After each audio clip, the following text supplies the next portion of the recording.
नमस्ते दोस्तों, स्वागत है आपका अपने YouTube चैनल परीक्षा अनअकैडमी पे। तो दोस्तों कैसे हैं आप सब? उम्मीद करती हूँ आप सब अच्छे होंगे। तो दोस्तों पिछली क्लास में मैंने आपको 2 हिंदी पेडागॉजी की क्लास दी थी। अगर आप लोगों ने वो क्लास ना देखी हो तो उनको जरूर जाके देख लीजिएगा, क्योंकि उनसे जो आपके छोटे मोटे क्वेश्चन बनते हैं, जो कॉन्सेप्ट वाली क्लास थी, वो आपके कॉन्सेप्ट क्लियर हो जाएंगे। और आज हम लोग शुरू करने जा रहे हैं जो ऑनलाइन प्रीवियस पेपर हुए थे, उनके कुछ पेपर जो हुए थे, ज्यादा पूरे नहीं लेकिन कुछ ऐसे पेपर जो जिनमें अच्छे अच्छे क्वेश्चन दिए थे उनको सॉल्व कराए जाएंगे। और सॉल्व भी ऐसे कराए जाएंगे कि उनका विस्तृत विश्लेषण कराया जाएगा, ताकि जो कॉन्सेप्ट रह गए हैं, जो नई नई चीजें सीटेट ने ऐड करी हैं, उनके कॉन्सेप्ट क्लियर हो जाए। तो दोस्तों आज से हम लोग प्रीवियस पेपर कुछ सॉल्व करेंगे। तो चलिए देखते हैं। उससे पहले हम लोग देखेंगे क्या लिखा है। यहाँ एक थॉट लिखा है, उसको पढ़ते हैं कि क्या लिखा है। क्लास में एक ऊर्जा भरनी पड़ती है ना दोस्तों, तो चलिए क्लास में एक ऊर्जा भरते हैं। रख हौसला वो मंजर भी आएगा, रख हौसला वो मंजर भी आएगा, प्यासे के पास चलकर समंदर भी आएगा, प्यासे के पास चलकर समंदर भी आएगा। थक कर न बैठे मंजिल के मुसाफिर, थक कर न बैठे मंजिल के मुसाफिर, मंजिल भी मिलेगी और मिलने का मजा भी आएगा, मंजिल भी मिलेगी और मिलने का मजा भी आएगा। तो दोस्तों इसी ऊर्जा के साथ, इसी हौसले के साथ चलिए शुरू करते हैं आज की हम लोग अपनी क्लास। तो हम लोग आज पहले ही बताया क्या शुरू करेंगे, सीटेट प्रीवियस ईयर जो पेपर हुए उनको हम लोग आज उसका एनालिसिस करेंगे। तो चलिए यहाँ पे देखिए क्या लिखा है। निर्देश में लिखा है, पहला जो आपको पैसेज मिलता है हिंदी में कि 15 क्वेश्चन आपको बताया गया है, ग्रामर के आएंगे, 15 क्वेश्चन पेडागॉजी से आएंगे। तो पहले जो आपके 15 क्वेश्चन रहेंगे वो ग्रामर बेस्ड रहेंगे, मतलब उसमें पैसेज रहेगा। आपको पहले ही बताया गया था, आपको एक गद्यांश और एक पद्यांश देखने को मिलेगा, जिसमें आपसे ग्रामर के क्वेश्चन बेस्ड क्वेश्चन पूछे जाएंगे। तो इसमें देखिए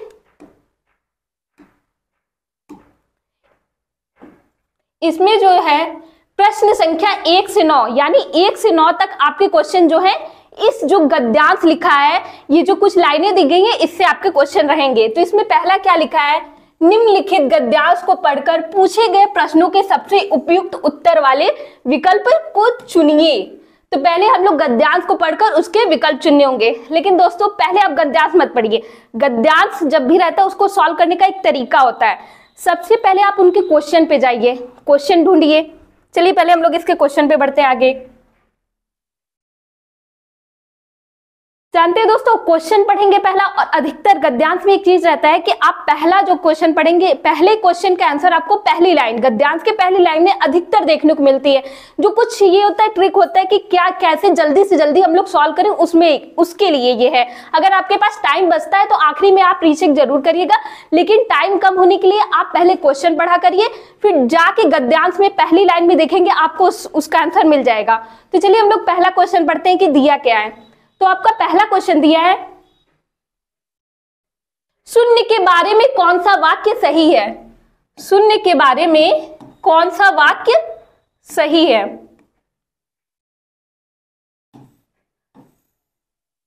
चलिए ऑप्शन पढ़ लेते हैं। पहला ऑप्शन दिया है, शून्य प्रकृति प्रदत्त है, शून्य मानव जनित आविष्कार है, सी दिया है शून्य की गणना मानव ही कर सकते हैं, शून्य की गणना मानव ही कर सकते हैं, शून्य मूर्त अवधारणा है। वैसे दोस्तों कुछ तो ऐसे बने रहते हैं कि जिनका आपको गद्यांश पढ़ने की भी जरूरत नहीं रहती। अगर आप डायरेक्ट ऑप्शन पढ़ रहे हैं तो आपको समझ में आ जाएगा कि इसका आंसर क्या होगा, लेकिन फिर भी रीचेक कर लीजिएगा। जैसे कि इसमें मैं आपको पहले बता दी, तो इसका आंसर शून्य मानव जनित ही होगा, क्योंकि आप वैसे भी देख लेंगे तो शून्य प्रकृति प्रदत्त नहीं होता है, शून्य का आविष्कार मानव ने किया है, शून्य की गणना सिर्फ मानव ही नहीं कर सकते, ये भी गलत है, और शून्य मूर्त अवधारणा नहीं, शून्य एक अमूर्त अवधारणा होती है। तो ये तो कॉमन सेंस वाली बात होती है। लेकिन चलिए फिर भी हम लोग पीछे इसका देखते हैं कि क्या दिया है। मानव इतिहास में हजारों साल तक शून्य का कहीं अता पता नहीं था, शून्य की अवधारणा आ भी गई तब भी काफी समय तक मानव ने इसे संख्या नहीं समझा। अब देखिए इसमें क्या बताया जा रहा है कि मानव, यानी मानव ने ही इसका आविष्कार किया हुआ है। तो इसका आंसर कौन सा हो जाएगा, बी ऑप्शन सही होगा।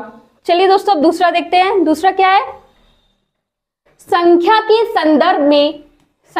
संदर्भ में कौन सी अवधारणा समझानी सबसे कठिन है, कौन सी अवधारणा समझानी सबसे कठिन है। ऑप्शन दिया है, शून्य सबसे बड़ी संख्या है, शून्य 1 से बड़ा है, शून्य 1 से छोटा है, शून्य जोड़ा जा सकता है। अब चलिए इसको देख लेते हैं पैसेज से क्या है कि क्या इसका आंसर होगा। फिर से पैसेज की ओर चलेंगे हम लोग। तो पूछा क्या है, हमने शून्य का आविष्कार अपनी सुविधा के लिए किया है। मनुष्यों ने शून्य की अवधारणा को न केवल समझा है बल्कि उसकी सहायता से कई स्वचालित उपकरणों का आविष्कार भी कर लिया है। शून्य एक ही समय में अमूर्त विचार और एक वास्तविकता है और यह सीखना सबसे मुश्किल है। तो क्या दे रहा है, अमूर्त विचार है और यह समझना सबसे मुश्किल है कि शून्य एक से छोटा है। क्या मुश्किल है सबसे समझना, शून्य एक से छोटा है। तो दोस्तों ऑप्शन में आपको मिला था कि नहीं, सबसे मुश्किल क्या है कि शून्य एक से छोटा है, ये समझना सबसे मुश्किल है। तो इसका आंसर क्या हो जाएगा, शून्य एक से छोटा है। तो ऑप्शन सी आपका सही होगा। क्या होगा, ऑप्शन सी आपका सही हो जाएगा। चलिए हम लोग आगे बढ़ते हैं। दिया है, विश्व में किसने पहले शून्य को संख्या के रूप में मान्यता दी। दोस्तों अब इसके लिए तो पैसेज पे तो बिल्कुल जाने की जरूरत नहीं है, क्योंकि हम सब जानते हैं कि शून्य को किसने दिया, भारत ने। आपने वो गाना भी सुना होगा ना, जब जीरो दिया मेरे भारत ने मेरे भारत ने। तो किसने, भारत ने। तो यहाँ आप इसको आंख बंद करके भारत ही लगा दीजिएगा, इसको आपको पैसेज पे जाने की जरूरत नहीं पड़ेगी। चलिए दोस्तों अब हम लोग आगे बढ़ते हैं।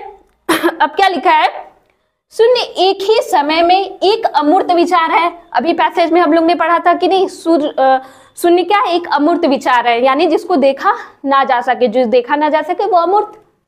और एक वास्तविकता है का आशय क्या है, ऑप्शन दिया है, यह दिखाई नहीं देता परंतु इसका अस्तित्व है, संख्याओं में महत्वहीन स्थान धारक है, यह दिखाई देता है पर इसे किसी शब्द में सुन नहीं सकते, यह अदृश्य है पर इसे सुन सकते हैं।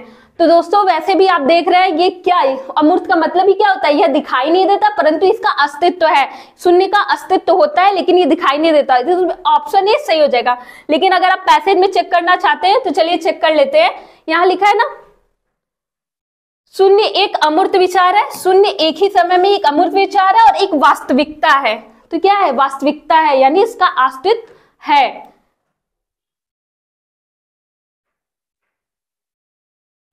तो ये क्वेश्चन नंबर 4 हो गया, इसको ऑप्शन नंबर ए सही हो जाएगा। अब हम लोग आगे बढ़ते हैं, क्वेश्चन नंबर 5 देखेंगे। प्रश्न नंबर 5 में क्या कह रहा है दोस्तों, कह रहा है शून्य की अवधारणा आने पर भी मनुष्य ने इसे बहुत समय तक संख्या क्यों नहीं समझा होगा। ऑप्शन ए दिया है, मूर्त चीजों से शून्य की संबंधता न होना, सभी वैज्ञानिकों द्वारा इसे मान्यता न देना, पशुओं द्वारा इसकी समझ रख पाना, इसका प्रकृति प्रदत्त ना होना। तो इसमें क्या आंसर सही होगा, चलिए दोस्तों इसके लिए पैसेज पढ़ लेते हैं।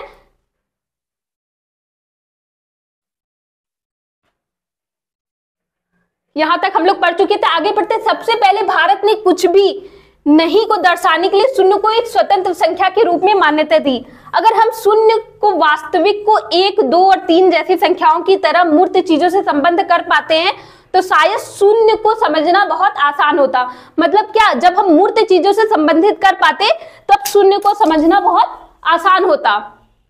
तो इसका आंसर क्या हो जाएगा आपका दोस्तों, मूर्त चीजों से शून्य की संबंधता ना होना, यानी मूर्त चीजों से शून्य की संबंधता नहीं थी इसीलिए इसको समझना कठिन हो गया था। तो ऑप्शन नंबर ए आपका सही हो जाएगा। तो ये हो गया 5 क्वेश्चन। चलिए दोस्तों अब देख लेते हैं क्वेश्चन नंबर 6 क्या कह रहा है। क्वेश्चन नंबर 6 में लिखा है,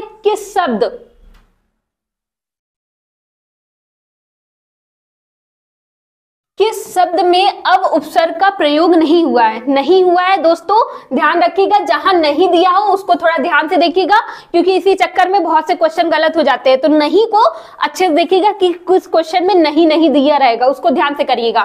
तो नहीं पूछा है, तो अवधारणा में दोस्तों ऑप्शन ए में देखिए दिया अवधारणा, तो इसमें तो हुआ है, फिर अवधि दिया है, फिर अवनति दिया है, फिर अवकाश दिया है। तो अवनति और अवकाश में भी आपका अव उपसर्ग का प्रयोग हुआ है, लेकिन अवधि धी क्योंकि कोई शब्द नहीं होता इसलिए ये ऑप्शन आपका सही हो जाएगा। अवधि में आपका अव उपसर्ग नहीं हुआ है प्रयोग। नेक्स्ट बढ़ते हैं। नेक्स्ट दिया है, इतिहास में किस प्रत्यय का प्रयोग किया जा सकता है। पूछा है किया जा सकता है, तो क्या ता प्रत्यय का प्रयोग किया जा सकता है, इत का किया जा सकता है, इक का किया जा सकता है या ई का किया जा सकता है। तो जानते हैं दोस्तों, जब प्रत्यय का प्रयोग करेंगे तो क्या हो जाएगा, इक प्रत्यय लगाएंगे तो हो जाएगा ऐतिहासिक। तो इसमें ऑप्शन नंबर सी आपका सही हो जाएगा। इतिहास में आप एक प्रत्यय लगाएंगे तो आपका कौन सा हो जाएगा, ऐतिहासिक शब्द बनेगा। तो सही ऑप्शन कौन सा होगा, ऑप्शन नंबर सी। फिर दोस्तों देखिए वैज्ञानिक दिया है, क्या दिया है, वैज्ञानिक में मूल शब्द है। अब पूछा है वैज्ञानिक में मूल शब्द क्या है, ऑप्शन दिया है वैज्ञान, बी दिया है विज्ञानी, सी दिया है विज्ञान और डी दिया है ज्ञान। तो ध्यान रखिएगा वैज्ञानिक में आपका मूल शब्द क्या हो जाएगा, विज्ञान। विज्ञान में एक प्रत्यय लगाने से वैज्ञानिक शब्द का निर्माण हुआ है। तो ऑप्शन नंबर सी आपका सही हो जाएगा। नेक्स्ट बढ़िए, नेक्स्ट क्या कह रहा है, स्वतंत्र का संधि विच्छेद है। स्वतंत्र का संधि विच्छेद कौन सा है, यहाँ पे देखिए मिसप्रिंट हो गया है, यहाँ पे आपका ये ऑप्शन होगा स्वधन तंत्र और फिर सुधन तंत्र, फिर ये, लेकिन आपका जो ऑप्शन सही होगा वो आपका ऑप्शन नंबर ए ही सही होगा, क्योंकि स्वतंत्र का संधि विच्छेद क्या होगा, स्वधन तंत्र। यहाँ दीर्घ संधि होगी तो कौन सा हो जाएगा, ऑप्शन नंबर ए, स्वतंत्र, स्वधन तंत्र। चलिए अब आगे बढ़ते हैं। क्वेश्चन नंबर 9 हो गया। अब क्वेश्चन नंबर 10 से 19 क्या बोल रहा है, निर्देश दिया है। फिर क्वेश्चन नंबर 10 से लेकर 19 तक फिर से बताया था ना मैंने, एक गद्यांश आएगा और एक पद्यांश। तो देखिए दोस्तों आपको पेपर में ऐसे ही देखने को मिलेगा, फिर एक पद्यांश देखने को मिलेगा। 10 से लेकर 19 क्या दे रहा है, निम्नलिखित पद्यांश को पढ़कर पूछे गए प्रश्नों के सबसे उपयुक्त उत्तर वाले विकल्प को चुनिए। मतलब अब इस पद्यांश को हम लोग पढ़ के सबसे उपयुक्त विकल्प चुनेंगे। 4 लाइन का है, चलिए फटाक से पढ़ लेते हैं। सूर्योदय सूर्यास्त असंख्यो, सोना ही सोना बरसा कर मोल नहीं ले पाए इसको, भीषण बादल आसमान में गरज गरज कर धरती को कभी न हर पाए, प्रलय सिंधु में डूब डूब कर उभर उभर आई है ऊपर, भूचाली भूकंपों से यह मिट न सकी है। चलिए दोस्तों इस पे क्वेश्चन देखते हैं, क्वेश्चन क्या क्या दिया है। इस पद्यांश में मुख्यतः किसकी बात की गई है, मुख्यतः किसकी बात, तो हमने अभी पढ़ा दोस्तों, हमने अभी पढ़ा, तो इसमें किस चीज की, धरती की, किसकी बात की गई है, धरती की, क्योंकि धरती का मूल नहीं ले पा रहे हैं, धरती को भिगा नहीं पा रहे हैं। तो क्या हो जाएगा ऑप्शन आपका, सूर्योदय, पहला ऑप्शन दिया है सूर्योदय की, धरती की, सूर्यास्त की या आसमान की। तो ऑप्शन नंबर बी आपका सही हो जाएगा, क्या होगा, धरती की। नेक्स्ट बढ़ेंगे दोस्तों हम लोग, देख दिया है धरती पर आने वाले संकटों के लिए उपयुक्त शब्द है, शब्द नहीं है, क्या बोला है, शब्द नहीं है पूछा है। तो नहीं हम लोग देखेंगे क्या होगा, धरती पे पहला ऑप्शन दिया है प्रलय, प्रलय आता ही आता है, धरती पे प्रलय आता है, भूकंप भी धरती पर ही आता है, भूचाल भी धरती पर ही आता है। तो सिंधु, सिंधु आपका क्या हो जाएगा, सिंधु ये कोई भी प्रलय का नाम नहीं है, सिंधु नदी होती है, नदी की पर्यायवाची होती है, तो क्या हो जाएगा सिंधु, आपका ऑप्शन नंबर डी सही हो जाएगा। नेक्स्ट बढ़ते हैं, धरती को कौन डुबोना चाहता है, दिया है अत्यधिक वृष्टि, ऑप्शन ए, अत्यधिक गर्जना, अत्यधिक भूकंप, अत्यधिक सिंधु। तो दोस्तों यहाँ हम लोग क्या देखेंगे, धरती कौन भिगोना चाहता है, यहाँ पे हम लोग चलते हैं, धरती को कभी ना प्रलय सिंधु में डूब डूब कर उभर उभर कर आई है, भूचाली भूकंपों से यह मिट न सकी है। तो यहाँ देखिए दिया भीषण बादल आसमान में गरज गरज कर, तो कौन भिगोएगा, अत्यधिक वृष्टि, यानी जब बारिश होगी, जब गरज गरज की खूब बारिश होगी तो कौन भिगोएगा, अत्यधिक वृष्टि। ऑप्शन नंबर ए आपका सही हो जाएगा, धरती को कौन भिगोना चाहता है, ऑप्शन नंबर ए अत्यधिक वृष्टि। अब आगे बढ़ेंगे, सिंधु का पर्यायवाची शब्द नहीं है, क्या पूछा है, पर्यायवाची शब्द नहीं है। तो ऑप्शन डी है उदधि, सागर, जलधि, और फिर ऑप्शन डी दिया जलद। तो उदधि, जहां भी आपको धी धी लगे वो सब सागर समुद्र का, सिंधु भी आपका समुद्र सागर का पर्यायवाची होता है, तो जहां भी आपको मिले वो तो हो ही जाएगा। तो सिंधु भी आपका समुद्र का पर्यायवाची, लेकिन जलद, जलद आपका बादल का पर्यायवाची हो जाएगा, जहां आपको द देखने को मिलेगा। जल के जितने पर्यायवाची होते हैं अगर उसमें द देखने को, अधिकतर केस में ये होता है, अगर द देखने को मिल जाता है तो वो क्या हो जाता है, आपका बादल का पर्यायवाची होता है। तो यहाँ ऑप्शन नंबर डी आपका सही हो जाएगा।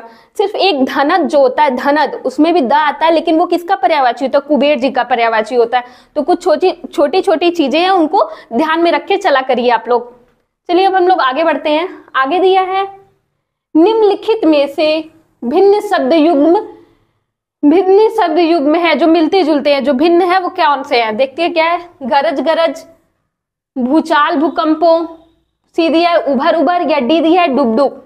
तो देखिए गरज गरज, ये देखिए रिपीट हो रहा है, बार बार आ रहा है, समान शब्द युग्म है, उभर उभर भी समान है, डूब डूब भी आपका समान है, लेकिन भूचाल भूकंप ये दोनों देखिए, दोनों एक दूसरे को अलग अलग भिन्न शब्द युग में है, तो ऑप्शन नंबर बी आपका सही हो जाएगा दोस्तों। अब आगे चलते हैं, आगे दिया है यदि शिक्षक, अब यहाँ से आपके पेडागोजी के क्वेश्चन शुरू होते हैं। 15 क्वेश्चन आपके ग्रामर बेस्ड थे, यानी व्याकरण थे जो खत्म हो चुके हैं। अब हम लोग पेडागोजी यानी शिक्षण के क्वेश्चन देखेंगे। तो देखिए दोस्तों, यदि शिक्षक विद्यार्थियों को शब्दावली सीखने में मदद करना चाहते हैं, यदि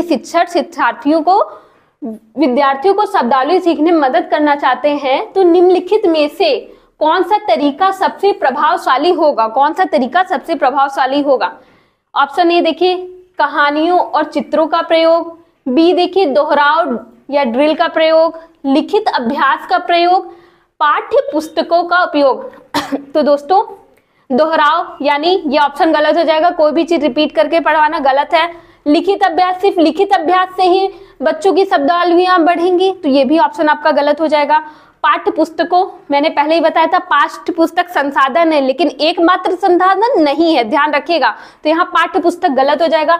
कहानियों और चित्रों का प्रयोग, यही आपका ऑप्शन बेस्ट और यही सही होगा, क्योंकि जब हम बच्चों को कहानियों और चित्रों के माध्यम से शब्द पढ़ाएंगे तो उनकी शब्दावली का विकास होगा, उनकी सोच का विकास होगा, उनकी कल्पना शक्ति का विकास होगा। तो सबसे बेस्ट ऑप्शन आपका क्या होगा? ऑप्शन नंबर ए, कहानियों और चित्रों का विकास।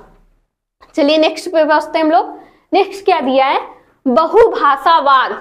बहुभाषावाद शिक्षा का ऐसा संसाधन है जिसका उद्देश्य है। अब बहुभाषावाद मैंने आपको पेडागोजी की क्लास में बताया था। बहुभाषावाद क्या होता है? एक ही कक्षा में विभिन्न क्षेत्र से आए हुए बच्चों का अलग अलग भाषाओं में बोलना क्या होता है? बहुभाषावाद। और इसे क्या, इसे भी एक संसाधन, एक रिसोर्स के रूप में माना जाता है, न कि एक कमी नहीं माना जाता, इसे एक रिसोर्स माना जाता है। ध्यान दीजिएगा। अब क्या कहा जा रहा है? जिसका उद्देश्य है, कुछ चीजें जो ये सब दिमाग में लेके चला करिए, तब ना आपका ऑप्शन कभी सीटेट में तो ऐसे आपके कभी गलत ही नहीं होगा। इसलिए कॉन्सेप्ट सबसे बड़ी चीज होती है, कॉन्सेप्ट आप क्लियर रखिएगा। ऑप्शन ए है शिक्षण अधिगम के लिए शिक्षार्थियों की भाषाओं का उपयोग करना। बी दिया है शिक्षार्थियों को यथासंभव अधिक से अधिक भाषाएं उपयोग करना। शिक्षण अधिगम के लिए शास्त्रीय भाषाओं का उपयोग करना। नौकरियों के लिए अंग्रेजी भाषा, संस्कृतियों के लिए मातृभाषा सीखने के लिए सक्षम बनाना। तो देखिए, शिक्षण अधिगम के लिए शिक्षार्थियों की भाषाओं को उपयोग करना या शिक्षार्थियों को यथासंभव अधिक से अधिक, क्या बच्चों को हम क्या कहेंगे? आप बहुत ज्यादा भाषा बोलो, क्या मतलब क्लास में आए हैं ढेर सारे बच्चे बोल रहे हैं, सबकी भाषा सीख के ज्यादा से ज्यादा भाषा बोलने को कहेंगे? नहीं, तो ये ऑप्शन आपका गलत हो जाएगा। शिक्षण अधिगम के लिए शास्त्रीय भाषाओं का उपयोग करना, अब उनको सिखाने के लिए हम शास्त्रीय भाषा का तो उपयोग करेंगे नहीं, वैसे भी छोटे बच्चों के लिए ये बहुत ही हाई लेवल का हो जाएगा। फिर तीसरा दिया नौकरियों के लिए अंग्रेजी भाषा और संस्कृतियों के लिए मातृभाषा का प्रयोग करना, ये भी आपका ऑप्शन गलत होगा। पहले बच्चों को कुछ शिक्षा देंगे कि पहले उनको बेसिक नॉलेज देंगे कि पहले नौकरी के लिए उनको भाषा ही सिखाने लगेंगे हम, तो ये भी आपका ऑप्शन गलत हो जाएगा। तो आपका ऑप्शन कौन सा होगा? शिक्षण अधिगम के लिए शिक्षार्थियों की भाषा का उपयोग करना, यानी जब वो अलग अलग लेवल से आए रहेंगे, अलग अलग क्षेत्र से आए रहेंगे, तो उनकी भाषा को एक संसाधन मान के उनको, आपका एनसीईआरटी और एनईपी भी क्या कहता है? बच्चों की मातृभाषा का उपयोग कीजिए, पहले उनकी मातृभाषा में उनको शिक्षा दीजिए, उनका उपयोग कीजिए, तब जाके आप बच्चों को बाद में जो टारगेट लैंग्वेज होती है, जो लक्ष्य भाषा होती है, उसको सिखाई जाती है। तो पहले शिक्षक क्या करेगा? संसाधन के रूप में उनकी भाषा का उपयोग करेगा। तो ऑप्शन नंबर ए आपका सही हो जाएगा। अब हम बढ़ते हैं आगे हम बढ़ेंगे। आगे दिया है क्वेश्चन नंबर 18 आपका दिया है किसी पाठ्य सामग्री से कोई विशिष्ट सूचना निकालने के उद्देश्य से उस पाठ्य सामग्री के किसी अंश को बारीकी और गहनता से साथ पढ़ने का कौशल कौन सा अवबोधन कहलाता है?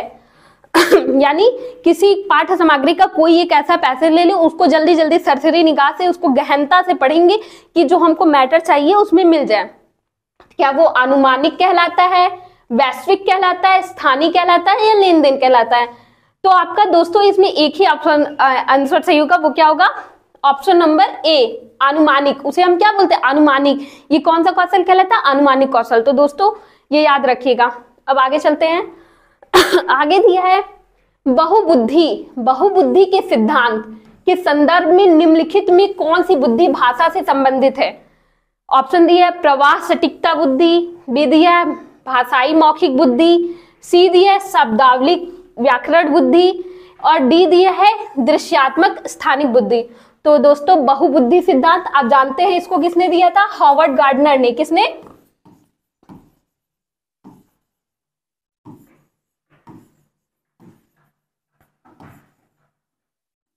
हॉवर्ड गार्डनर ने। और कब दिया था? 1983 में दिया था। 1983 में इनकी एक बुक आई थी, उसमें इन्होंने ये सिद्धांत दिया था। और इसमें इन्होंने कितने प्रकार की 8 प्रकार की बुद्धि का बताया था कि बुद्धि जो होती है वो 8 प्रकार की होती है, तो ध्यान रखिएगा। और इसमें से इन्होंने एक जो भाषा के लिए बुद्धि बताई थी वो था भाषाई मौखिक बुद्धि। तो आपका आंसर कौन सा हो जाएगा? भाषाई मौखिक बुद्धि। आपका ऑप्शन नंबर बी सही हो जाएगा। और वैसे भी यहाँ भाषा दिया है तो आप कौन सा हो जाएगा? भाषाई मौखिक बुद्धि। चलिए अब आगे चलते हैं। आगे दिया है इनमें से कौन से बहुभाषावाद के लाभ हो सकते हैं? देखिए दोस्तों बहुभाषावाद कितना इंपॉर्टेंट टॉपिक है कि जिस साल ये पेपर बना है उसमें 2 क्वेश्चन बहुभाषावाद से आ गया है, तो ध्यान रखिएगा बहुभाषावाद क्या होता है। देखिए क्या है, समृद्ध शब्दावली और प्रभावशाली भाषण। पहला दिया है समृद्ध शब्दावली और प्रभावशाली भाषण। दूसरा दिया है अन्य संस्कृतियों के प्रति सहिष्णुता और सम्मान, सीमित रोजगार के अवसर या पराभाषिक जागरूकता। पूछा है इनमें से कौन बहुभाषावाद के लाभ। अब लाभ क्या क्या हो सकते हैं? देखिए समृद्ध शब्दावली और प्रभावशाली भाषण ये तो होगा ही होगा। जब बच्चे कक्षा में कई जगह से आएंगे तो उनके जो क्लास का समृद्ध वातावरण एक बनेगा, उनकी शब्दावली में विकास होगा। दूसरा अन्य संस्कृतियों के प्रति सहिष्णुता और सम्मान। जी हाँ बिल्कुल सही बात है। क्लास में कई जगह से कई धर्म कई संस्कृति के बच्चे बैठते हैं, जब वो आपस में बैठते हैं और सब एक साथ रहते हैं तो उनमें एक दूसरे के प्रति सम्मान जागृत होता है। और स्कूल का विद्यालय का मेन मकसद ये रहता है कि सबको एक समान एक नजरिए से देखना, तो ये भी सही होगा। फिर दिया है सीमित रोजगार के अवसर। क्या ये हो सकता है? मतलब सीमित रोजगार, पहले ही आप कुछ टैग वर्ड्स आपको बताया जा चुका है, बाकी सर लोग आपको बताए टैग वर्ड्स। जहां भी जैसे सीमित वगैरह मिल जाए वो तो ऑप्शन वैसे भी गलत हो जाएगा। और वैसे भी बहुभाषावाद से सीमित रोजगार, सीमित क्यों होगा? अगर आप कई लैंग्वेज कई ये सब सीख रहे हैं, सब चीज क्लास में अच्छे से रह रहे हैं तो सीमित रोजगार के अवसर तो नहीं होंगे। और तीसरा दिया पराभाषिक जागरूकता। जी हाँ, दूसरे भाषा के प्रति, पराभाषिक यानी दूसरे भाषा के प्रति भी जागरूकता बच्चों में पैदा होगी। तो ऑप्शन आपका पहला दूसरा और चौथा सही होगा। तो चलिए देखते हैं कि इसमें पहला दूसरा और चौथा दिया है। तो ऑप्शन इसमें देखिए नहीं दिया है, इसमें भी नहीं दिया है, इसमें भी नहीं दिया है। तो आपका ऑप्शन नंबर डी देखिए पहला दूसरा और चौथा दिया हुआ है। जब आप ऐसे ऑप्शन भी करेंगे कूट वाले भी ना, तो ध्यान से देखिएगा कि कहीं ऊपर तो आप सही कर रहे हैं, नीचे आके मत गलत कर दीजिएगा कि पहला दूसरा तीसरा कर दे। जो ऊपर से मिलाते हुए चलेंगे वही नीचे भी करिएगा। ये सब चीजें ध्यान में रख के चलिएगा दोस्तों। चलिए अब हम लोग आगे बढ़ते हैं। आगे क्या लिखा है? वाइगोस्की के अनुसार जब कोई बच्चा या बच्ची भाषा की मदद से अपने स्वयं को कार्यों को निर्देशित करता है या करती है, लेकिन वह भाषा दूसरों के लिए श्रव्य नहीं है, उसके वाचन को क्या कहेंगे? यानी एक बच्चा है जो खुद के काम के लिए खुद को निर्देशित कर रहा है, लेकिन वह दूसरों के लिए श्रव्य नहीं, अर्थात वो मन में कह रहा है कि मैं ये कर रहा हूँ, मैं वो कर रही हूँ, मुझे वो टुकड़ा चाहिए, ये चाहिए, लेकिन वो क्या कर रही है? वो मन में है, यानी दूसरों को सुनाई नहीं दे रहा है।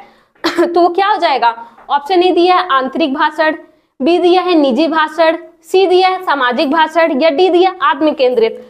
तो दोस्तों देखिए निजी भाषण जब वो दूसरों के लिए श्रव्य रहती, यानी जब दूसरों को सुनाई देती, तब वो प्राइवेट स्पीच, तब तो वो वाइगोस्की के अनुसार सही होती, लेकिन यहाँ पे वो दूसरों के लिए श्रव्य नहीं है तो ये गलत हो जाएगा। सामाजिक भाषण ये भी सोशल स्पीच, ये होता है बहुत छोटी उम्र में, 2-3 महीने का बच्चा रहता है तब होता है। और आत्म केंद्रित ये तो जीन पियाजे कहते हैं, इगोसेंट्रिक की बात आपके जीन पियाजे कहते हैं, तो ये भी ऑप्शन आपका गलत हो जाएगा। तो आंतरिक भाषण यानी इनर सोशल स्पीच, जो इनर स्पीच होती है, मतलब इनर स्पीच, इनर आंतरिक मतलब जो अंदर हो रही है, दूसरों को सुनाई नहीं देगी, तो ये आपका सही हो जाएगा। और ये तीनों भाषा के, लेकिन कौन बात करता है? वाइगोस्की ये तीनों भाषण की बात करते हैं, लेकिन इसमें कौन सा होगा? आंतरिक भाषण। तो ये चीज ध्यान रखिएगा। चलिए अब हम लोग दूसरे पे बढ़ते हैं। अगला दिया है भाषा विज्ञान की कौन सी शाखा संदर्भ में भाषा से जुड़ी है, यानी संदर्भ में, कॉन्टेक्स्ट, इन द कॉन्टेक्स्ट में कौन किससे जुड़ी है, भाषा विज्ञान की कौन सी शाखा भाषा से जुड़ी है। ऑप्शन ए दिया अर्थ विज्ञान, बी दिया उपयोगिता विज्ञान, सी दिया आकृति विज्ञान और डी दिया है स्वर विज्ञान। तो इसका ऑप्शन आपका जो सही हो जाएगा ऑप्शन बी आपका सही होगा, यानी उपयोगिता विज्ञान। चलिए दोस्तों देख लेते हैं ये विज्ञान क्या क्या होते हैं और कैसे, मतलब इससे मतलब अगली बार किसी और से क्वेश्चन पूछ लिया तो इसलिए हम लोग इसको ध्यान दे देते हैं। तो पहले लिखा है उपयोगिता विज्ञान, देख लेते हैं उपयोगिता विज्ञान क्या होता है। भाषा विज्ञान की उपयोगिता विज्ञान शाखा संदर्भ में भाषा से जुड़ी है, तो ये चीज याद रखिएगा। देखिए डायरेक्ट यहीं से प्रश्न बनाया है, भाषा विज्ञान की उपयोगिता विज्ञान संदर्भ में भाषा से जुड़ी है। अब क्यों जुड़ी है देख लेते हैं। भाषा सीखने की उपयोगिता विज्ञान का अर्थ है किसी भाषा के अपने सुनने, बोलने, लिखने, पढ़ने, यानी 4 प्रमुख कौशल जो आपको मनोवैज्ञानिक कौशल बताए गए थे, सुबोपल्ली, याद है ना, सुबोपल्ली, सुनना, बोलना, पढ़ना, लिखना, कि व्यवहार में लाना, अपनी दिनचर्या में भाषा का उपयोग को शामिल करना, यानी भाषा उपयोगिता क्या मेन इसी 4 मनोवैज्ञानिक कौशल से जुड़े हुए हैं। भाषा सीखने का उपयोगिता विज्ञान भाषा प्रयोग पर बल देता है, यानी जो भाषा हम प्रयोग करते हैं उस पर बल देता है। तो ये आपका ऑप्शन उपयोगिता विज्ञान, इसलिए वो सही था। लेकिन अब देख लेते हैं स्वर विज्ञान क्या होता है। स्वर विज्ञान भाषा का घटक है जो ध्वनियों की गति को, संरचना और अनुक्रम को नियंत्रित करने वाले नियमों का उल्लेख करता है, यानी इसमें आपके स्वनिम, फोनिम, ये सब जितने स्वर विज्ञान वाले रहते हैं वो सब आते हैं, तो वो अलग हो जाएगा। और अर्थ विज्ञान क्या है देख लेते हैं। यह शाब्दिक शब्दों के अर्थ का अध्ययन है, यह कुछ प्रतीकों और शब्दों को अर्थ देकर संचार को संभव बनाता है, यानी ये शब्द और प्रतीकों को क्या उसका अर्थ प्रदान करेगा। तो ये 3 हो गए, इसको ध्यान रखिएगा क्योंकि इस बार उपयोगिता विज्ञान से बना है, नेक्स्ट किसी भी विज्ञान से बन सकता है, तो ये सब चीजें ध्यान रखिएगा। अब देखिए दिया है शिशुओं में भाषा के विकास के संबंध में, शिशुओं में भाषा के विकास के संबंध में कथन ए और कथन ब, कथन अ और ब पर विचार कर। अब यहाँ 2 कथन दिए, अब इन पे विचार करना है, चलिए विचार करते हैं। कथन अ, शिशुअवस्था से बच्चे की वाक नली एक वयस्क मानव की तुलना में जानवर की तरह अधिक होती है, यानी जब बच्चा छोटा रहता है उसमें वयस्क मानव की तुलना में एक जानवर की नली, जो वाक नली होती है, उससे ज्यादा मिलती जुलती है। और कथन ब क्या दिया है, 6 से 12 महीने के दौरान एक बच्ची तरह तरह के बबलाना और दोहराव वाले बबलाना में संलग्न है। और यानी पहले ही बताया 6 से 12 जो माह रहता है उसमें बच्चे उससे क्या कहते हैं, बबलिंग एज कहते हैं। क्या कहते हैं, बबलिंग एज। उसमें बच्चे बबलाते हैं, उनके मुंह से थूक निकलता है, ब ब ब ऐसे ऐसे ध्वनियां निकालते हैं।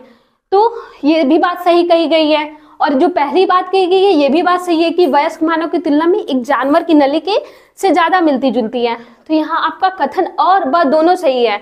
तो ऑप्शन अब देखिए क्या कह दिया है, अ सही है, ब गलत है, अ गलत है, ब सही है, अ और ब दोनों सही है, अ और ब दोनों गलत है।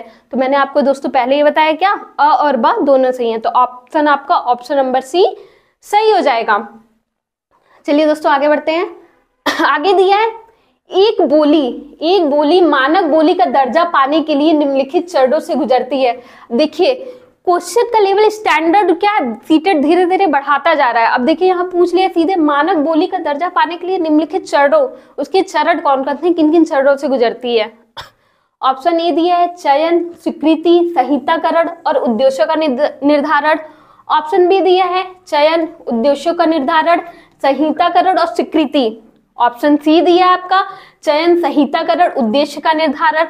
ऑप्शन डी दिया है चयन, स्वीकृति, संहिताकरण और उद्देश्यों का निर्धारण। तो दोस्तों यहाँ आपके जो मानक बोली वो तो 3 स्टेप से गुजरती है, 3 जो स्तर होते हैं उनसे गुजरती है। वो क्या क्या है आपका, ऑप्शन ए चयन, स्वीकृति, संहिताकरण और उद्देश्यों का निर्धारण।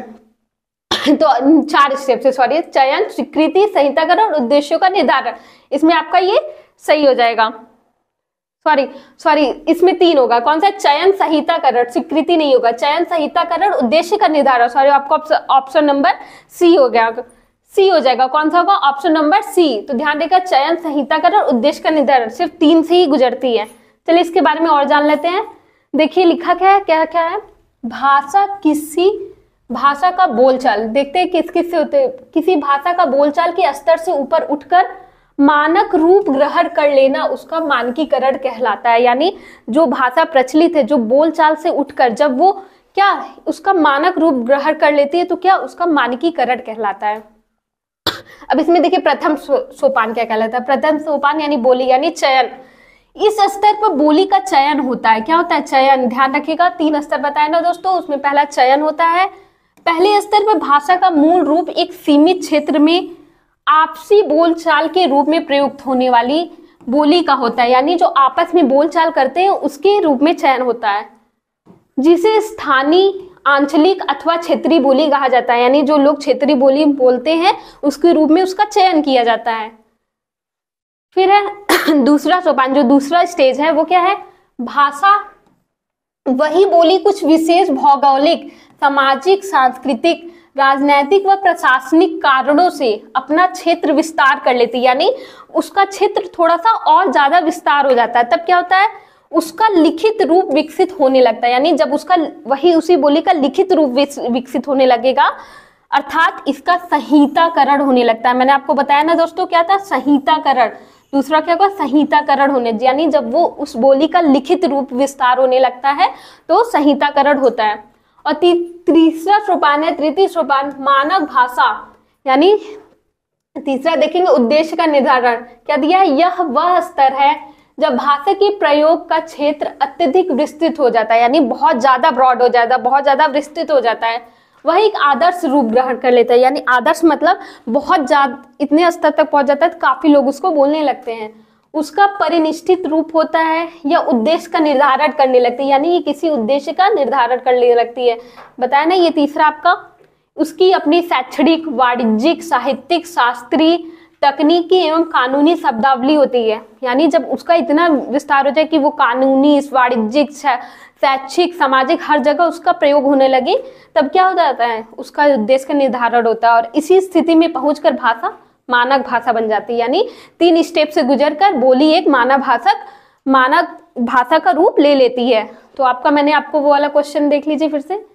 आपका कौन सा होगा? ऑप्शन नंबर सी सही होगा, चयन, संहिताकरण, उद्देश्य का निर्धारण। चलिए क्वेश्चन नंबर 25 देखते हैं।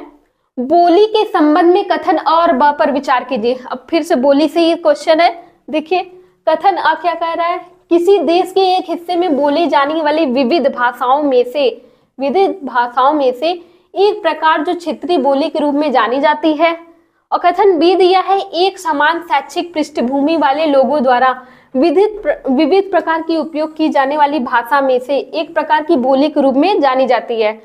तो इसमें कौन सा सही होगा? किसी देश के हिस्से में बोली जाने वाली विविध भाषाओं में एक प्रकार की जो क्षेत्रीय बोली के रूप में जानी जाती है और एक समान शैक्षिक पृष्ठभूमि वाले लोगों द्वारा विविध प्रकार के उपयोग की जाने वाली भाषा के रूप में, बोली के रूप में जानी जाती है। तो यहाँ जो पहला है विविध प्रकार की भाषाओं का प्रयोग किया जाता है, जो क्षेत्रीय वो विविध प्रकार की भाषाओं का प्रयोग करते हैं। लेकिन दूसरा क्या?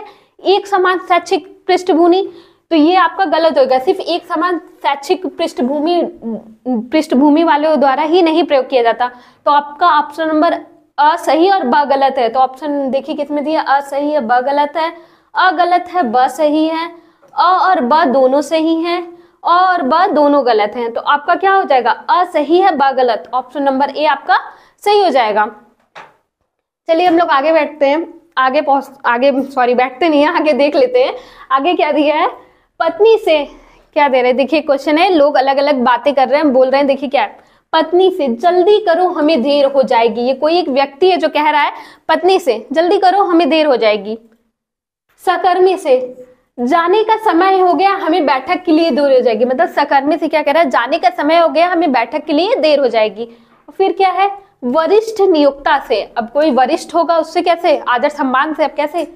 महोदय शाम के 4 बज गए हैं और बैठक 4:15 बजे है, क्या अब हमें चलना नहीं चाहिए? मतलब पूछ रहे क्या अब हमें चलना नहीं चाहिए? भाषण में इस भिन्नता को किस रूप में जाना जाता है? यानी एक ही चीज को 3 अलग अलग जगह एक व्यक्ति बोल रहा है। अब इसे क्या कहते हैं? अस्तर भिन्नता, शुद्धतावादी, रजिस्टर या मुहावरेदार। तो दोस्तों ये एक नया टाइप का क्वेश्चन बना है, इसे बोलते हैं रजिस्टर। क्या बोलते हैं? रजिस्टर। ध्यान रखिएगा, इसे क्या बोलते हैं? रजिस्टर। आइए देख लेते हैं रजिस्टर होता क्या है। क्या लिखा है? भाषा भी उस उपयोग के अनुसार बदलती रहती है जिसके लिए उसे रखा जाता है। यानी वहां हमने देखा ना क्वेश्चन में, पत्नी से, फिर दोस्त से, फिर वरिष्ठ अधिकारी से, कैसे 3 उपयोग के अनुसार वो बदल रही थी। फिर क्या कर रहा है, अपने कार्य के अनुसार भाषा की इस भिन्नता को रजिस्ट्रार भिन्नता कहा जाता है। देख लीजिए दोस्तों, लिखा है कि जब हम उपयोग के अनुसार अपनी भाषा को हर जगह परिवर्तित करते हो तो इसे रजिस्ट्रार भिन्नता कहा जाता है। और ऐसी किस्मों को रजिस्टरों के रूप में जाना जाता है। और इसी किस्मों को किसके रूप में जाना जाता है, रजिस्टरों के रूप में। तो ये चीज ध्यान रखिएगा, क्या होता है रजिस्ट्रार, यानी उपयोग के आधार पर जब भिन्नता की जाती है भाषा में तो उसे रजिस्ट्रार भिन्नता कहते हैं। चलिए दोस्तों अगला देखते हैं। अगला दिया 27, समूहवाद वाद विवाद में भाग लेने के लिए भाषा शिक्षक एक शर्त रखता है। अब क्या शर्त रखता है कि समूह में 4 विद्यार्थी कनिष्ठ तथा 1 विद्यार्थी वरिष्ठ वर्ग से होना चाहिए, जो आवश्यकता पड़ने पर कनिष्ठों की सहायता कर सके। समूह निर्माण का यह विचार किसके सिद्धांत पर आधारित है? यानी एक शिक्षक है जो बच्चों को कार्य दे रहा है, उसमें एक ग्रुप बनाता है जिसमें क्या कह रहा है कि 4 विद्यार्थी कनिष्ठ यानी छोटे, 4 विद्यार्थी छोटे वर्ग से होने चाहिए और 1 विद्यार्थी बड़े वर्ग से यानी वरिष्ठ यानी बड़े वर्ग से 1 विद्यार्थी उसमें होना चाहिए। तो ये क्यों कह रहा है और किसके सिद्धांत पे आधारित है? तो ये आपका देखिए ऑप्शन क्या दिया है, पियाजे का सिद्धांत, वैगोस्की का सिद्धांत, ब्लमफील्ड का सिद्धांत, क्रैशन का सिद्धांत। तो दोस्तों इसमें आपके जाने माने सामाजिक सांस्कृतिक सिद्धांत यानी वैगोस्की का सिद्धांत इस पे लागू हो रहा है। तो यानी इसमें क्या होगा, वैगोस्की। दोस्तों याद है वैगोस्की कहते हैं जेडपीडी का सिद्धांत देते हैं, जोन ऑफ प्रॉक्सिमल डेवलपमेंट, और ये आपका स्कैफोल्डिंग यानी मचान का सिद्धांत। ये सब की बात कौन करता है, आपके वैगोस्की करते हैं। यानी बच्चे को हमेशा एक सहारे की जरूरत होती है जहां वो पहुंचना चाहता है। तो इसलिए बच्चे को 4 बच्चों, छोटे बच्चों को ग्रुप में 1 बड़े बच्चे को रखा जा रहा है। तो ये आपका किस पे आधारित होगा, वैगोस्की के सिद्धांत पे आधारित होगा। तो ऑप्शन नंबर बी आपका सही हो जाएगा। चलिए दोस्तों नेक्स्ट देखते हैं, समूह प्रस्तुति के दौरान यदि किसी विद्यार्थी के द्वारा अनुचित व्यवहार प्रदर्शित किया जाता है तब एक अध्यापक होने के नाते आप क्या करेंगे। ये रहा बढ़िया सा सीटेट का क्वेश्चन, जो सीटेट देखता है कि आप एक अध्यापक हैं तो आप करेंगे क्या वहां पे। और ये देखिए क्या बोल रहा है, समूह यानी ग्रुप चल रहा है, ग्रुप प्रस्तुति के दौरान किसी विद्यार्थी द्वारा अनुचित यानी अनुचित मतलब कोई गलत व्यवहार, या तो वो अपने दोस्त के साथ मारपीट कर रहा है या कुछ टीचर को उल्टा सीधा बोल दिया, कोई अनुचित व्यवहार कर दिया, प्रदर्शित किया जाता है या गुस्सा कर रहा है, तो अगर आप एक अध्यापक है तो आप वहां क्या करेंगे।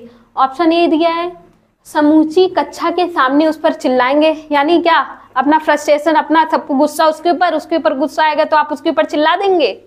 बी दे रहा है, उससे बात करेंगे, उसे सभी के सामने मतलब बात करेंगे या उससे क्या अपमानित करेंगे, या होना चाहिए उसे कुछ नहीं कहेंगे और उसे स्व अनुशासित होने की उपेक्षा करेंगे। मतलब अच्छा वो एक तो वो मतलब कुछ अनुचित व्यवहार कर उससे कह देंगे तुम शांत रहो और अपने से समझ लो, या फिर उस पर चिल्ला देंगे या सबके सामने अपमानित करेंगे। तो यहाँ जो भी ऐसा कुछ है, बच्चे को जहां हतोत्साहित किया जाए, जहां बच्चे को नीचा दिखाया जाए, वो ऑप्शन तुरंत काट दीजिएगा दोस्तों। यहाँ पे आपको शिक्षक को वैसे भी एक सुविधादाता परामर्शदाता के रूप में जाना जाता है। तो आप क्या करेंगे, उससे बात करेंगे, उसकी समस्या जानेंगे।